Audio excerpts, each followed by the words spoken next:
Cecilion yun, ginamit nila against Harit, pang zone ng Harit yung blue naman. So parang yun yung mga pwede din nilang kuhanin. if ever. Novaria, Sicilian. Pang slow, no? Cecilion maganda against these two. Tapos meron naman silang fast pace, tapos taga-front. Tsaka ginawa din against them actually, yung Cecilion Granger. Novaria, Sicilian. Let's see if it's gonna be the Novaria or the Sicilian. Veil. Last 2 picks para dito sa Team Liquid Philippines. At lumabas na nga yung clue na nabanggit nyo at pati na rin yung Novaria, Coach. Ito na ba yung sagot para sa Luyi? And as you said, yung link din ni King Kong ay dumating. Ayun. Maraming salamat, Coach Dexter. Mukhang nakita na natin professional analysis on these 2 drafts. When we look at the early game, dahil napaka-importante ng early game ngayon, Coach Dex, sino ba yung ine-expect mo na makakalabang at bakit? Feeling ko sa mga first turtle clash na mangyayari ngayon, kukontrolin ng TLPH yung turtle while si King Kong magpa-farm muna siya, kukunin niya muna yung timing ng hero niya. Ganun yung mangyayari ngayon. Wow. Since malakas yung XP lane and yung hit ng So most TLPH. likely, Coach, may expect natin na medyo babagalan muna ni King Kong yung laro niya para makuha yung mga resources na kailangan niya in terms of objectives. Yung Fredrin na nabanggit din natin dito sa panel na napaka-potent around objectives ay maglalaro naman around those Force Turtles. Once again, it's TLPH kontra Onyx Philippines. Lamang na po ang TL ng isa pero best of 7 ito. Mahaba pa ang kalbaryo at babalik tayo muli sa Land of Dawn. Magsisimula na ang game number 2. Punta na tayo sa ating mga casters. Mas lalong higting ang tensyon matapos ang unang laban na na-secure ng TLH. Pasok muna tayo sa pangalawang laban ng ating Grand Finals na kung saan makakabawi nga ba ang Onyx Philippines. Alam mo, excited ako dito kasi for the longest time, parang 2 taon ata, Fredrin ang nangingibabot. Isa si Carlito sa mga talagang matitindi mag-Fredrin at ngayon ay hawak niya to. Oo, matagal niyang in-adjust yan nung nanalo sila ng M-Series, naka-utility jungle si Cartesi. May konting sakit pa ng loob yun kasi sabi niya, gusto ko mag-assassin. Diba? At yung kanya namang katapat ngayon is going to be the Ling Assassin Jungle para kay King Kong. Let's talk about yung evolution nila as junglers Midnight. Nakilala natin even Carl Tizzy na ngayon ay tila ba ready to put his life online para lang gumana yung whole, sabihin natin, plan nila. Oo, nagmamature na yung laro ni Cartesi rito na hindi na siya yung, usually siya yung for protect one. Siya yung pinoprotektahan, makapag-farm lang, bubuhat ng late game. Ngayon, inaalay niya na, pinapasa niya na yung responsibilidad kay Oheb, todo protekta. Kanina si Cartesi nung game number 1 sa Granger ni Oheb. This time, he is still gonna be able to do that with his signature Fredrin. Yeah, yung very important dito yung connection pero ko-connect pa ang mga skills. Okay, revitalize gamit Episode Blade para dito kay King Kong. JP Boy pa rin! Oh my goodness! Abot naman ni King Kong. Naku, medyo nagiging greedy si King Kong dito. Atras muna siya. Nag-dive pa doon. Medyo napakapit ako doon sa Yung paangat ng Fredrin, men! Yung sundot! nasundot. Yung sinundot paakyat! Carl, sundot muna siya ngayon. Diba, pinigilan niya yung attempt doon ng King Kong. At tama ka, Burrito, tila ba sobrang, sabihin natin, asim or lalim doon ni King Kong. Pero alam niyo kung paano pipigilan yung kanyang sarili. Pero hindi ata mapipigilan kasi pumasok si Brusco. Ngayon naman, nailatag yung Asher Echo. Tatama yung Star Shotter. Pasok din si Kurt dito na yung mag-embrace si Span. Mula kay Carlito, hinabot si Brusco. Makakapatay kagad. 1 for 1 na magiging palitan. Hindi pa pa natapos ito kasi si Kirk ay nasampahan din. Ngayon naman ay si Sanford ay ginikilid lamang and Sanji ang makakasecure ng kill. Sobrang daming control ng TLPH. Again, ganito. Yung usually pinampanalo nila, minsan hindi mo kailangan ng damage XP. Dalawang utility on the jungle in XP. Kasi yung mga damage dealers sila nanggagaling sa mid at nanggagaling sa gold. Kitang-kita mo kanina ang tagal patayin ng mga frontliners ng TLPH. Kumbaga, kailangan lang ng tamang timpla dito kay Sanji. Oo. Grabe, no? Kahit yung green camp natin dito, grabe yung pag-aay ng TL. Yeah. Ayaw bigyan ng farm si King Kong kasi ganun yung nararamdaman daw ni Carl Tizzy for the past 3 years. Pag jungle ako assassin, ganyan yung ginagawa sa akin eh. Oy, wait lang, may ginagawa din kay JP dito. Asher Echo, tinamaan yung dalawa. Burus ka naman ngayon. Taunt is there para dito kay Carl Tizzy. Binabato-bato lamang ng planggana. Oh my goodness. Naagaw pa. Grabe naman yun. Focus lang si Carlito dito, ha? Locked in. Bawal siya makuhaan ng kahit green, bawal makuha yung Lito, bawal makuha yung Turtle. Alam mo, marami ako nakikitang comments 5 araw na kapag retrihan daw malala, si Carl TZ talaga yung boto nila. Yeah. Ah. Kahit kahapon, di ba, with that, kahit nga si Sanji, balita ko na bigla nung sumama nga dun sa diversion play. Oo. Ay, Di ba? oo. Kumbaga, sa split-second decision ni Carl TZ, sobrang dami nung nabibigay niya na spasyo para sa Team Oo, Liquid. ang dami na na-inventong combo sa retry, no? Yung sundot retry, merong Tornros retry, yun, diversion, lakad retry. Bago na naman. Oo, ibang klase. Tapos may dash out pa siya, no? So, Oo. doon natin masasabi na sobrang taas ng kalibre ng paglalaro ni Carl TZ. Kahit ano pa ilagay mo, kahit utility pa yan, kahit assassin pa yan, na ano na, pinatunayan na niya, no? Pinagtibay na ng panahon at oras itong sabihin na natin mga roles na nilaruan na nga ni Carl TZ. Pero going for Onyx is to, sabihin natin somehow sumabay ba sa early game dito, Midnight? I think they just wanted to farm, pero sige, Kirk dito, Ay. napagtripan ni Sanford tsaka ni Carl. Double JP. Ngayon, 4 mula sa Team Liquid Philippines. Ang hirap labanan nito. Alam mo yung, if ikaw yung Onyx, yung kapag nahuli ka na ni Carl or ni Sanford, wala ka ng takbuhan, tapos hindi ka matulungan nila King Kong kasi si King Kong pag sumama dyan, anong gagawin ko dyan, pre? Oo nga. Ang kukunat eh. Kailangan din ng oras si King Kong. At tama ka doon, kumbaga no way out. Nagiging dead end, kumbaga yon, lalo na nga dito kay Kirk. Pero ngayon, it's going to be an ending na gusto ng TL. Another turtle para kay Carl TZ. Alam mo, nag-worry ako dito kasi sa ngayon hindi pa natin nakikita. May mini-game din. Mamaya nalalaroin ng Onyx Philippines dito kasi agawan ng purple buff Oo. ang ating i-expect. Lalo na sobrang brusco na itong mga to, di ba? Ganda ng ikot 5 minutes. This is perfect timing from TLPH. Pressure sa may bottom lane. May trade naman yung Onyx Aray. sa top. Napaka-din ako sinulubog na. Nagamit yung Purify. Kelra binitawan na rin yung kanyang Zaman Force para lang makatakas doon sa plano ng Team Liquid Philippines habang merong cross-map play na ginagawa din ng Onyx at nabasag din nila yun. Pero maganda yung pressure na dun sa bottom side, Midnight. You mentioned nga 5 minutes, ugali ito ng TLPH. Oo, talagang nandoon yung priority nila. Mabigyan ng spasyo si Ohe, baka pressure ng lane. Pero maganda yung pinili na trade ng Onyx Philippines. They had the lane, go to the top lane. Nakakuha sila ng tower dito against Sanford. So kahit paano, mitigated ng konti yung snowball ng TLPH. But so far, hindi pa naman tayo nakakita rin ng mga magandang diversion play dito from the Monster Mage himself. Mas expect natin ba yan on mid? Or pwede rin naman ngayon makipagsabayan ng Onyx? Feeling ko talaga, control muna ng mapa. Tama kayo, yung mid-priority napakataas dito for both sides kasi dito manggagaling yung rotations. Pero mainit din yung dugo ng TLP sa mid! Ayun na. Mid na? Sino hinuli? Okay, nagamit yung Purify kagad ni Super Prince. Ngayon naman yung nakasabaw ni Grab Grab. Sanji at ang buko ng Team Liquid Philippines. Pero patas. Kaya lang si Obi nakuha ng kill. Kaya si Carlito ay umaabante na naman Lipat. sa kasama si Sanford. Sila na Ni nagiging Purple. bros dito. JP Oheb ay nakasilip din. Wait lang, nakuha pa rin naman ni King Kuyo. Pero masyado ata malalim. Si Sanford under the base dive. Pero meron na ito diversion play na gagawin. Uy, naghahanap ng additional play. Pero si Philip kaagad. Grabe. Si Sanji, grab. Sabi niya kasi kung okay Louie, ganyan din yung gagawin ko. Pero kita mo yung importansya ng mid for these two teams, no? Napakaganda nung Sanji JP pero di pa tapos. Oh, yun Mid na. talaga importante. Grabe yung combo dito. Lapag Zaman for si Kelra. Pero alam niya na bitin pa yung kanilang damage. Revitalize ay nagamit at nabitawan na rin ni Brusco. Astral Echo ay mailalatag ni Sanji. Pero habang nangyayari pala yung sinisimulan na ni Oheb at masisecure ng Team Liquid ang pagong. Importante yung mid lane, kaya doon din pumuro yung TLPH. Pero for King Kong, ito naman yung afford niya ngayon na gawin Midnight.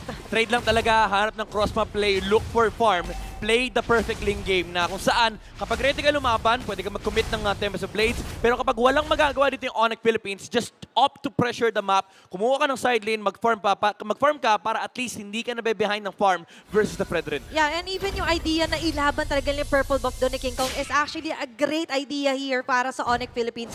Meaning for TLPH, ang pinaka-tricky dito is kung paano aabutin mamaya si Sanji. Ay, oo nga, ang hirap nito Kung baka iniisip ko rin lang well, sapat naman yung kanilang crowd control dito, Midnight. Kaya naman nila, kumbaga they have the tools to deal with TLPH. Ang problema kasi dito, yung farm disparity, yung farm difference. Ayun Oo, pa. nag-e-enjoy si King Kong. Kanina pa siya nag-i-split push. Pero oy! Hoy, grabe ito na agad! Super Prince ay namatay! Nakabili sila. Sanford! Nagamit din. Masyado malalim natin si Sanford.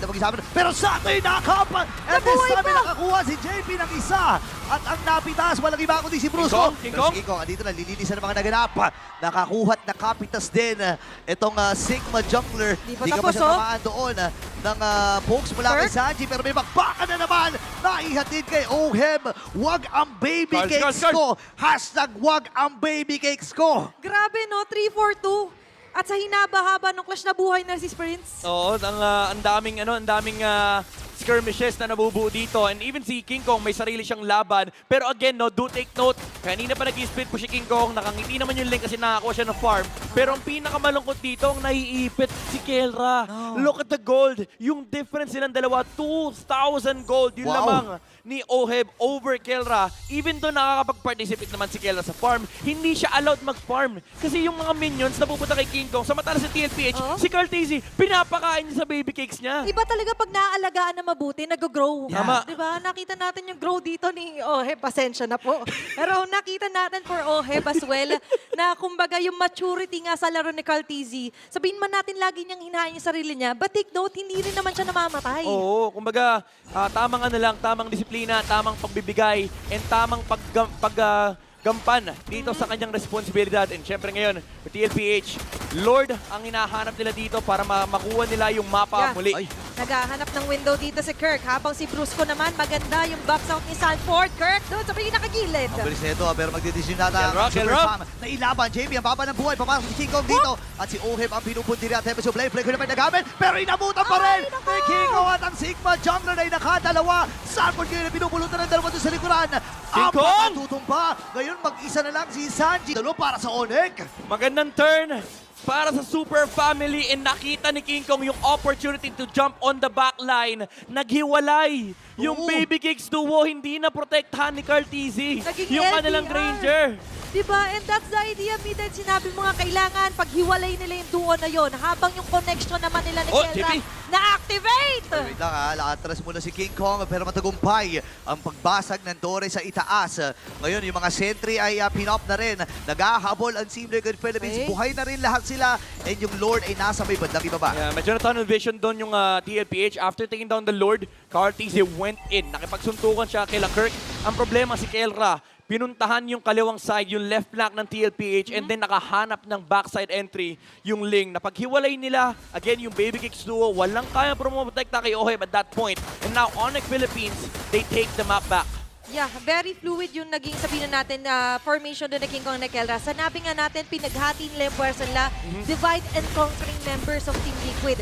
Pero Midnight, the triple kill somehow doon, hindi lang basta napangiti si King Kong, mas lalo pa siyang napahalakhat. Oo, kasi late game yung habol ng Onyx Philippines. As long as nag-scale yung hero ni Kelra at ni King Kong, they will always have the advantage pagdating sa team fight kasi yung damage output ay overwhelming para sa Brusco. Kakdi ngayon ay Aray! taan! Diversion. Oh, Heaven Sandy connection, ladies and gentlemen. Pero sakto lang yung diversion para makatakas din ang Onyx Philippines sa planong rundown ng TL.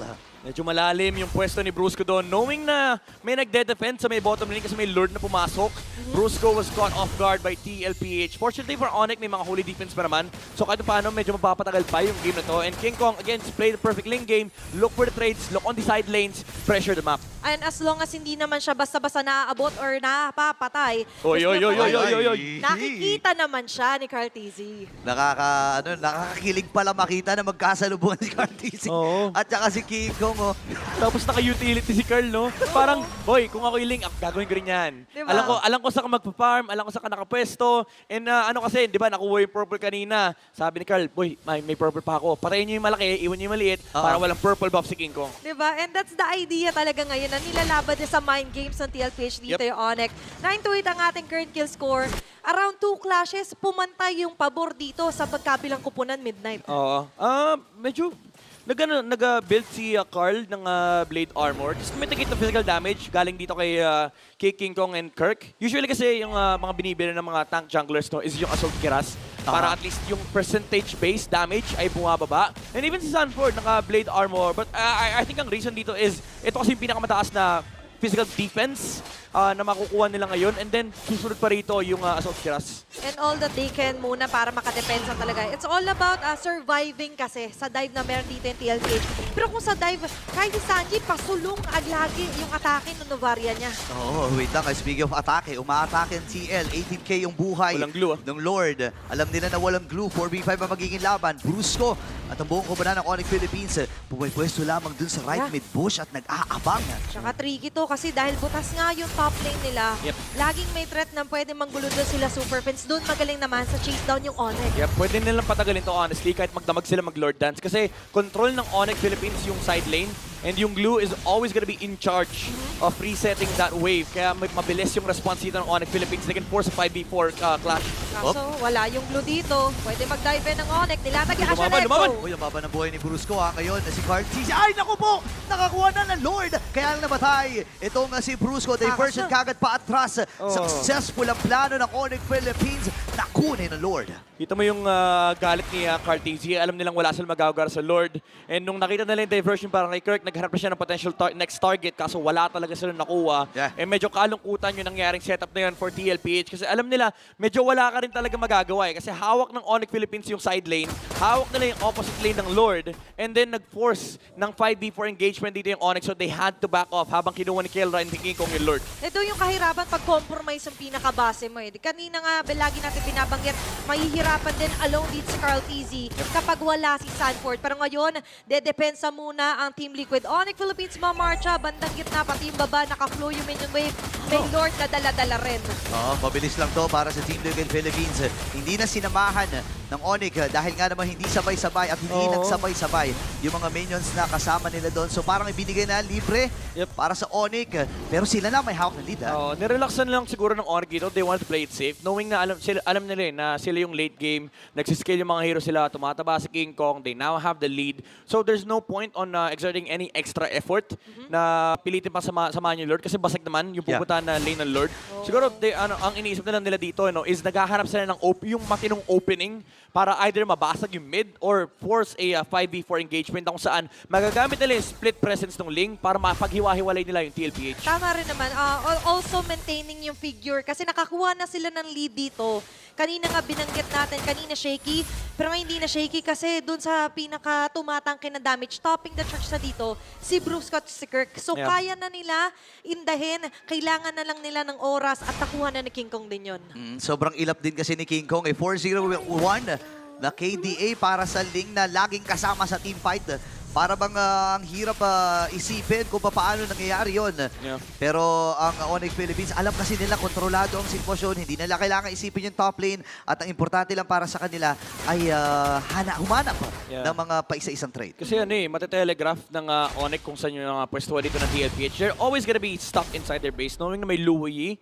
So yung diversion dito ni Super Fins, di pwedeng i-underestimate ng TLPH. So you can assume, kahit hindi mo kita yung info, if you're Onyx Philippines, alam mong nandito lang sila sa part ng mapa na yun and laging may maghahawak nung top side. Yan yung, kumbaga, domain na ni King Kong yan. Yung kalahating mapa sa left side, mapa ni King Kong yan. So if you're TLPH, yung solution dito is to find King Kong on the opposite lane pero hindi rin pinapakita ni King Kong yun. Actually, for the last 30 seconds, never nagpakita yung Ling. Kumbaga, yung Onyx, napo-forecast nila yung pwede maging position there for TLPH. Meanwhile, for TLPH, sobrang cloudy nung mapa sa kanila ngayon.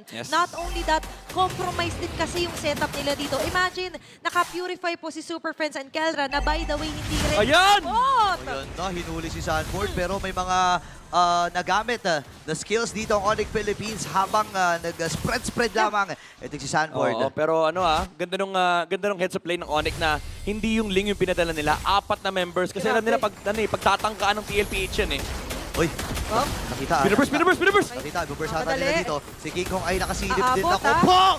Pero si Carlito nakakuha! Ibibigay na ng Team Liquid Philippines yung kanilang jungler. Pero kuha nila yung Lord. Pero namatay din si Carl TC. So if you're Onyx, pwede ka mag-relax lang. Pwede mo sabihin na, okay, sige, fine, ganda ng call. Napatay ng TLPH yung Lord pero di rin kasi nila magagamit. Pagkibot balikat na lang muna kasi 'di ba nakita natin yung idea, rush yung Lord. Pero for Onyx, as you mentioned, okay lang. Nadapa man, bangon lang ulit. The Lord will be marching on to the mid lane. Pero Burrito, for Onyx, hindi nila problema yung pagtunaw dito. Yun nga mabilis lang para sa kanila. Nabanggit ni Midnight kanina, yung taas ng damage ni King Kong, yung taas ng power dito ni Kelra. At doon kailangan tumingin ang Team Liquid Philippines. Ngayon si Quirk, dumamba na nga kagad. Infernal Pursuit ay nagamit. At ito yung sinasabi kong salubong. Talagang hindi na nila pinatawid doon sa river. Uy, sumanib. Kailangan nakasanib. Okay. Medyo malalim ata si Sanford dito. May siya. Brusco, sinasalo lang yung mga bala mula dito kay Oheb. Habang Sanford kinatinig kanyang buhay. King Kong at si Kelra ay sumisilip din. The KK connection. Napaparamdam na nila kung gaano kahabdi ang kanilang mga pokes. Naglambingan lang sila sa mid.